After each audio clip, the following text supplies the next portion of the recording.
नमस्कार दोस्तों, मैं विकास कुमार।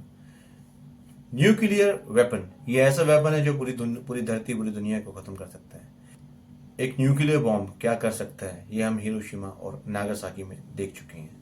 और और अभी यूएस में जो बाइडेन ने आर्मी के एक सीक्रेट न्यूक्लियर प्लान को अप्रूवल दी है।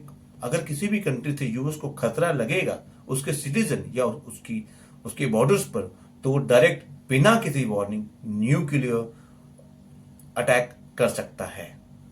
और ये हाल ही में अप्रूव किया। और जो बाइडेन को आखिरकार अपने आखिरी के कुछ महीनों में इस तरह का कुछ डिसीजन लेने था ताकि उसे सालों तक उसके देश के लोग उनको याद करें। कुछ दिनों पहले रशिया और चाइना के बम्बर्स यूएस बॉर्डर के बहुत करीब पहुंच गए थे, जो कि कनाडा में भी घुस सकते थे, लेकिन यूएस की वार्निंग के बाद वो वापस चले गए ताकि सीधा डायरेक्ट कन्फ्रंटेशन ना हो। इतना क्लोज आने के बाद यूएस को ये थ्रेट लगा कि अभी सिक्योरिटी बढ़ानी चाहिए, और उन्होंने इस तरह के प्लान को अप्रूवल दी है। इस वक्त यूएस के जो न्यूक्लियर वेपन है उसका टारगेट सीधा चाइना, रशिया और नॉर्थ कोरिया है। चाइना ने बहुत सीरियस कंसर्न दिखाया उनकी इस पॉलिसी के ऊपर, और इसके ऊपर यूएस ने इंडिया को वार्न किया है कि वो किसी भी तरीके का ऐसा सप्लाई रशिया को ना दे, या ऐसे कोई भी चीज रशिया को ना बेचे जिसका इस्तेमाल मिसाइल या बैलिस्टिक मिसाइल बनाने में किया जा सकता है। तो ये बहुत सीरियस कंसर्न है इंडिया के एक्सपोर्टर्स के लिए भी, जो इंडियन कंपनीज के लिए भी जो इस तरह की चीजें बनाती हैं, कि क्योंकि उनके ऊपर सैंक्शन लगने के डर हो जाएंगे अगर इस तरह का कोई भी मटेरियल रशिया को बेचा गया जिससे वो मिसाइल वगैरह बना सके। ये वार्निंग एक ऐसे वक्त में आई है जब राजनाथ सिंह यूएस की विजिट पर जाने वाले हैं, और प्रधानमंत्री मोदी पोलैंड और यूक्रेन की विजिट पे जाने वाले हैं। इसके अलावा यूएस को एक ये भी थ्रेट है कि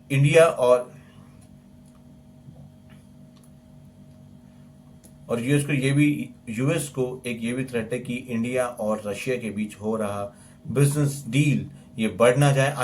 अभी तक इंडिया और रशिया में $50 बिलियन से ज्यादा का बिजनेस हो रहा है, जो कि ऐसे ही चलता रहा तो 100 बिलियन भी पहुंच सकता है।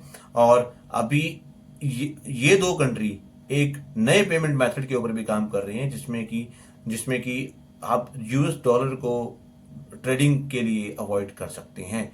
और ये एक फ्री ट्रेड अग्रीमेंट के ऊपर भी काम कर रही है, जिसमें रशिया के आसपास के और भी कंट्रीज इसमें, जैसे तजाकिस्तान, ये सब उसमें इंक्लूड रहेंगी। यूएस इस तरह की वार्निंग ईरान को भी दे चुका है कि बैलिस्टिक मिसाइल किसी भी तरीके से रशिया को ना बेचे जाए, जो कि वो यूक्रेन वॉर में यूज करें।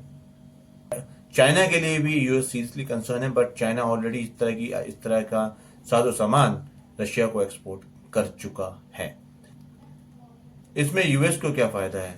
यूएस सच में यही चाहता है कि यूक्रेन रशिया का ज्यादा से ज्यादा भाग कब्जा ले और रशिया की इस युद्ध में हार हो, या और क्यों हो ये आप सब जानते हैं। उनका इतिहास दोनों ये आप उनका इतिहास जानते ही हैं।